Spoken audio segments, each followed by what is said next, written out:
ピンポーン、ようこそ、秘密基地にいらっしゃいました。まずよかったらですね、チャンネル登録やグッドボタンよろしくお願いします。ということで今日も秘密基地やっていきたいと思います。めっちゃ簡単。やっていきたいと思います。今日は4月13日ですか確か。もう日曜日ということで、もう週末も終わります。まあ明日から1週間またね、再スタートでお仕事、ブータローは始まるんですけど、みんなね、明日休みの人も中にはいると思いますが、まあ仕事の人は一緒に頑張ろうということで、お休みの人はゆっくり休んでくださいっていう感じで、まあそんなこんなでですね、秘密基地、最近ちょっとずつですね、チャンネル登録者も増えてきておりまして、ほんと登録してくれてる方、いつもありがとうございます。もう、こうね、更新の励みになっておりますから、ほんと感謝でしかないんですけど、もう少しで1850人いきそうかなっていうとこが来てて、まあちょっと目指せ2000人ということで、やっていきたいと思うんですが、まあと言いましても、この秘密基地、もう、独特なチャンネルというか、もうちょっと個性的すぎでしょ。はい。マニアックすぎるチャンネルなので、秘密基地っていう名前ですしね。もう自分の好き勝手やってますから、もう内容がもうこう新規さんに優しくないじゃないですか。もう初めての人が見たらこいつ何やねんみたいな感じはし、だから内容も別にね、まずもう開けようともなかなか思わないような動画の内容しかやってないから、ちょっと本当に付き合ってくれてる皆さんには感謝でしかないんですけど、まあ、今後も、日記感覚で今日あった出来事喋ってみたり、ちょっと買ってきたご飯紹介とかさ、もうお風呂でこう美容してみたりとか、たまには歌ってみたりとか、今後も自由にやっていきたいとは思っております。なんですが、ちょっと今日はですね、ちょっと珍しくというか、せっかくこう LGBT の G として、しっかりね、世に公表して活動してきてるんだったら、ちょっとこう、そういう LGBT にこう、フォーカスを当てた内容のことも、たまにはやってった方が、ちょっと、いいのかなっていう気持ち。自分もちょっとやってみたいし、もしこれを聞いて、少しでもさ、こう LGBT に未だ、こうネガティブな気持ちを持ってる人の少しでもちょっと救いの手になれば、なんかちょっと嬉しいなと思って、そういう回があってもいいのかなと思って、ちょっと今日はその回にしようと思ってます。なので、ぜひ興味ある方だけ聞いてもらえたらなと思います。で、そもそも、ブー太郎、どうちょっとこうね、やっていこうかなと思うんですけど、この企画。お悩み系が多いと思うんですよね、やっぱ。なぜならやっぱ少数派の、こう、価値高い人間だから、LGBT っていうのはやっぱ希少価値の高い、生き物なんで、やっぱりこう、特殊な個性っちゃ個性じゃないですか。で、やっぱどうしても世の中こう、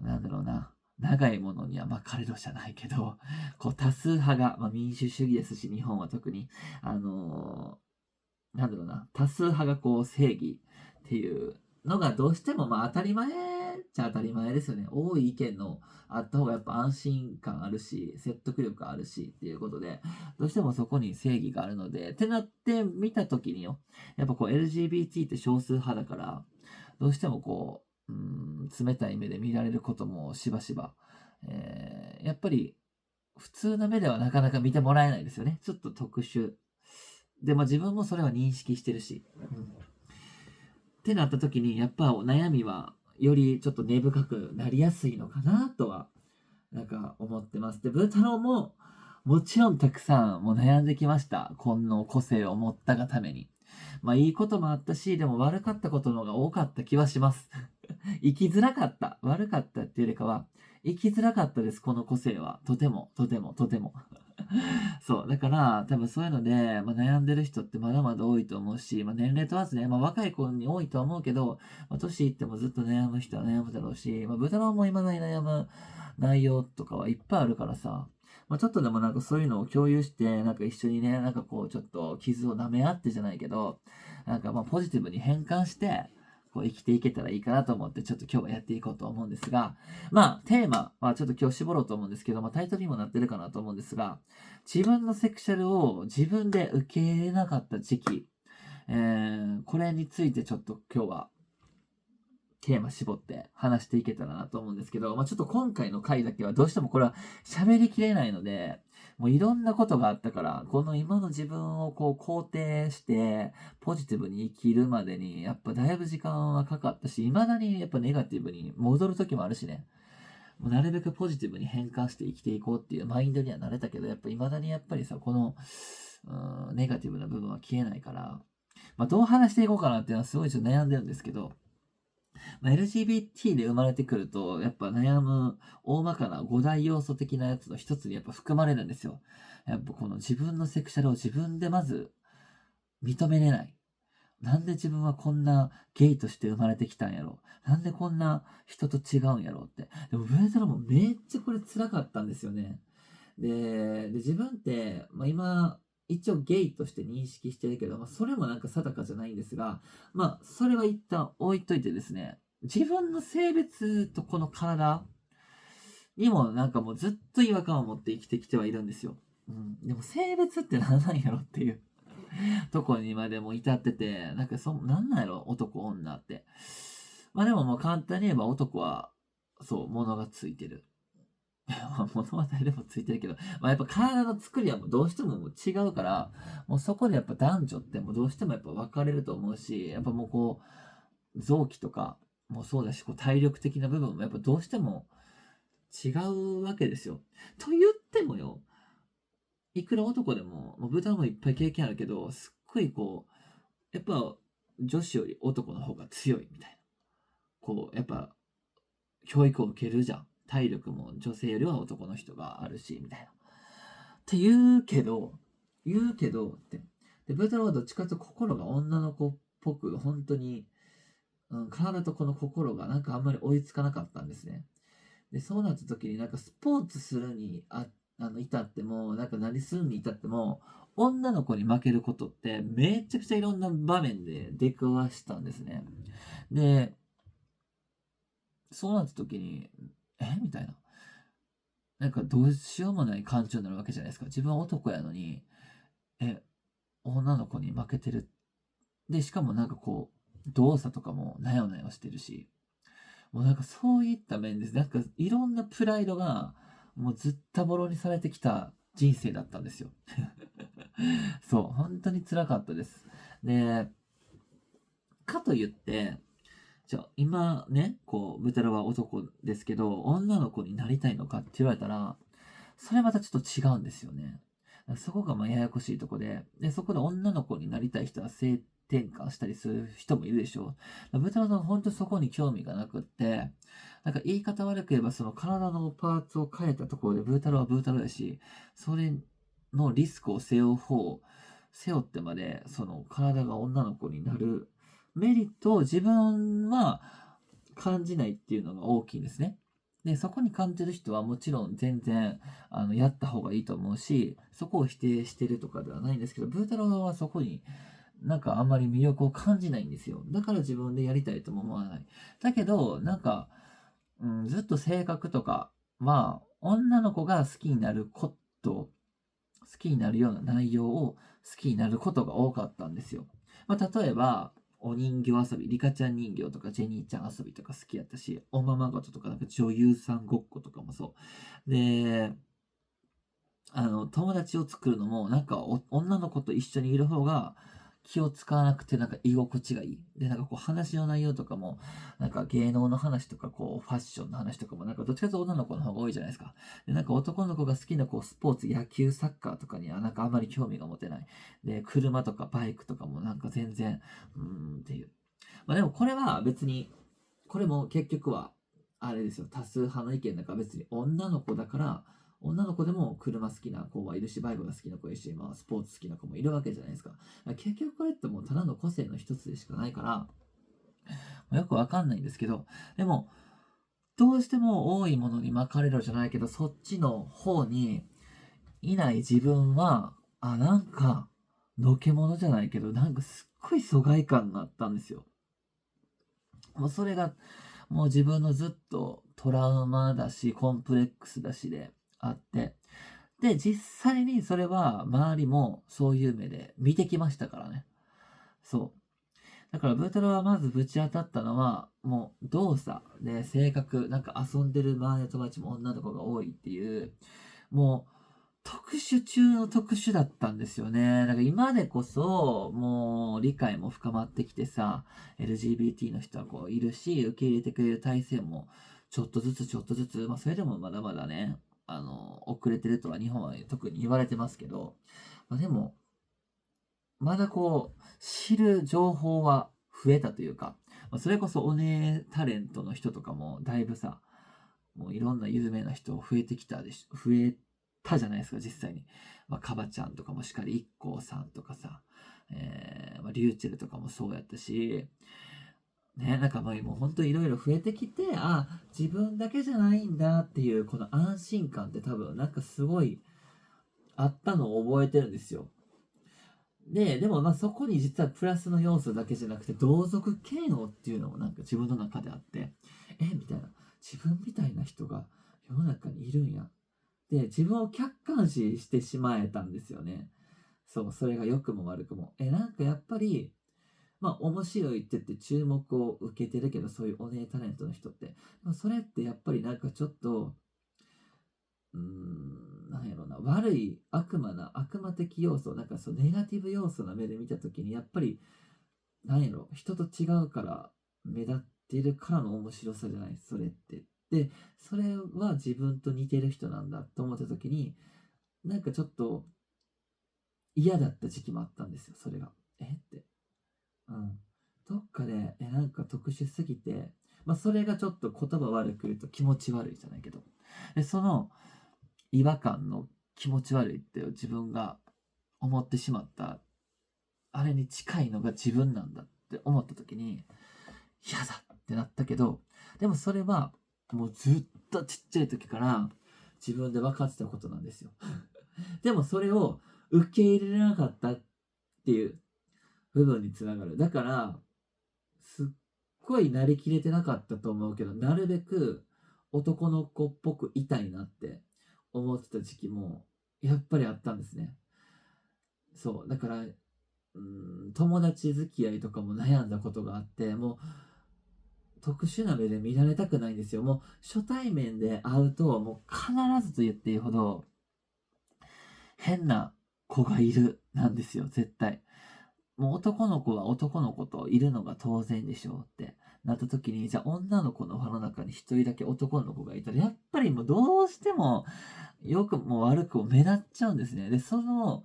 視界をポジティブにはどうしても捉えれなかったんです。もう絶対悪口言われてるよね、今みたいな。でも実際にだって笑われてきたから。で、からかわれた経験もあるから、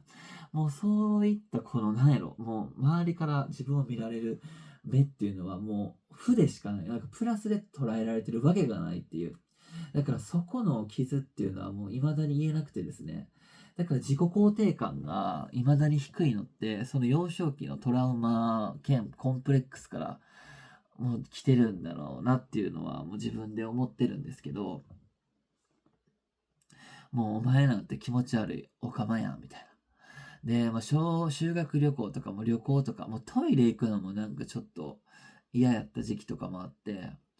で、必ずもうプールの時間とかももう地獄やって、で毎回、やっぱりいつも女の子といる自分が、なぜか仲いい友達のとこでは着替えることはできないわけじゃないですか。やっぱ性別はどうしても男なので。ってなった時に、なんかすっごいね、なんやろ、自分って何なんやろって、もうその度にずっと自問自答してましたね。だからあの頃が一番辛かったかな。なんでみんなみたいに一緒のとこに自分は入れないんだろう。で、異世界に来た気分。男性のグループの中に混じらないといけない時とか、体育の時間とかももう辛くて辛くて、なんかもう着替えるのもそうだし、なんかスポーツしてるのもなんかこうもうなんかもう友達になりに行くこと自体も怖くって、どうせ気持ち悪いと思ってるんでしょうが先行に来るから、いけないんですよね。でも、だからそういう時に手を差し伸べてくれた人もやっぱ何人かいたから、もうその人たちには未だにすごい感謝でしかないけど、そうだな。でももう本当にいろんなエピソードがあるから、なんかもっとこう、そのエピソードは喋ってもいいかなと思うけど、なんかすごいだから自分のセクシャルを自分で認めなきゃいけないけど、なんか認めきれなかった時期っていうのは長くありました。で、認めるも何も、なんか自分が自分で何者なのかもわからへんのに、認めるもクソもなかったっていうのが、でもなんか答えかもしれないです。自分はちゃんと体は男ってもちろん認識してるけど、じゃあ自分はなんで男の子と仲良くなれないんだろう。じゃあ自分はなんで好きなものはこんなに人と違うんだろう。もう嫌だったんですよね、もうそれが。でも、だから嘘をつき出した時期もありましたよね。別に女の子のことが好きじゃないのに、その恋愛トークが始まるのもなんか小学校、高学年とかなってくると恋愛トークとかって始まりだして、で、女の子って特に混ぜてるから、恋愛トークが結構早めに始まるんですよね、男の子より。ってなった時に、もう、だいぶ壁が来るわけ。自分は全然好きな人とかいないけど、で、なんなら言われるわけよ。って、ブー太郎くんってどっちが好きなんみたいな。やっぱ男の子が好きなわけみたいな言われるけど、自分は男っていう謎のプライドは残ってるから、そもそも男の子その時本当実際に好きとかじゃなかった。まず好きな人がいないから、なんか女の子が好きなのか男の子が好きなのかもわかんないけど、でもどっちにもかっこいいな、この子可愛いなとか、自分のタイプはいたんですよ。女の子にも男の子にも。そう。だからもうなんかその時から両生類なんかなっていうなんか認識はあったから、ずっと自分は両生類やでとかって笑いながら言ってたけど、でもそれを聞かれるたびに、もう怖かったし、怖さもあったし、傷ついてもいたし、それはなんでかって言ったらみんなとやっぱ違うとこに、違う世界線にいるなっていうのをその度に実感しちゃうから、みんなは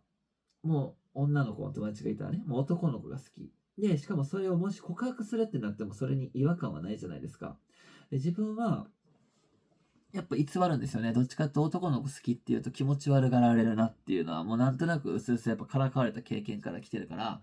傷つくのは分かってる。なるべく傷つかないような嘘をついてしまうようなんですよ。ってなったら別に好きな子がいないけど、この女の子気になってるねんとかってちょっと言ってんねんけど、でもその言ってしまった自分の気持ち悪さもあるんですね。別に好きじゃないのになんでこれ今好きって言っちゃってるんやろとか。しかも、なんかこの女の子と今一緒にずっと友達としてこう仲いい輪でいるのに、でも異性としてその人をちゃんと見てるんやって思った時に、なんか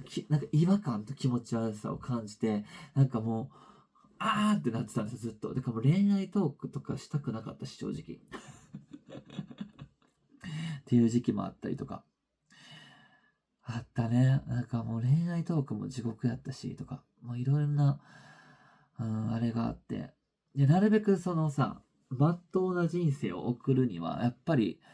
多数派でいなきゃいけないが勝つから、やっぱこう、普通の男性に戻りたい欲があって、で、一回覚えてるのが、こう転校するかもしれないっていう時期が一回あってさ、その時に生まれ変わろうって考えた自分がいたの、今でもすっごい覚えてんねんけど、女友達が自分の周りに多すぎて、その友達を急に切るのもできないじゃないですか。なんか、そのね。で、男の子と友達、なんか自分のキャラがあると思ってて、いきなりこの今まで女の子と一緒にいたのに、いきなり男の子に輪に入る、自分にも違和感やけど、周りにも違和感を持たれるんじゃないかというか、周りに気を使う、出す自分もいて、じゃあ、もし新しい環境に入れたら、じゃあ自分はもう新しくちゃんとした男の子としてこう、演じるじゃない。まあ、その時は演じるつもりもなかったけど、戻れるってなんか本当にその時思ってたんですよね。で、ちゃんと男らしくしようとか、こう転校したら思ってた自分がいたんですよね。偽ろうとした自分が。その時は偽ってる気もなかったんだけどね。まあでも結局引っ越しはしなかったんで、偽る自分を作り出すことはできなかったんですけど、だからあの時もし引っ越したら、本当に男っぽくできてた自分がいたのかも気になるし、でも結局、動作にとか、そう性格はね、完全には変えれないんで、なんか出ちゃってたのかなとか。そう。まあなんかもう、話し出すとね、キリがないんですけど、エピソードとか。まあそんな感じで、もう本当に、やっぱ自分のセクシャルを自分で認めれなかった時代っていうのは、めちゃくちゃ辛く、今でも思い出されます。はい。まあそんな感じで、はい。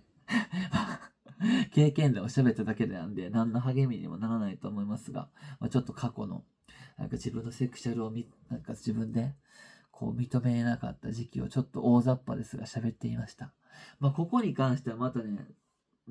そのエピソードはまた喋れたらなと思うので、気が向いたら。また好評やったらこういう、ちょっと喋れたらなと思います。はい。まあ、もしね、同じお仲間さんで見てる人がいて、なんかちょっとこう、悩んでることとかあれば、少しでも力になれればと思うので、コメントとかでもね、残していただけたらなと思います。そして、そのままこの話を聞いてね、思ったこととか感じたことあれば、またコメントで書いていただけたらと思います。ということで、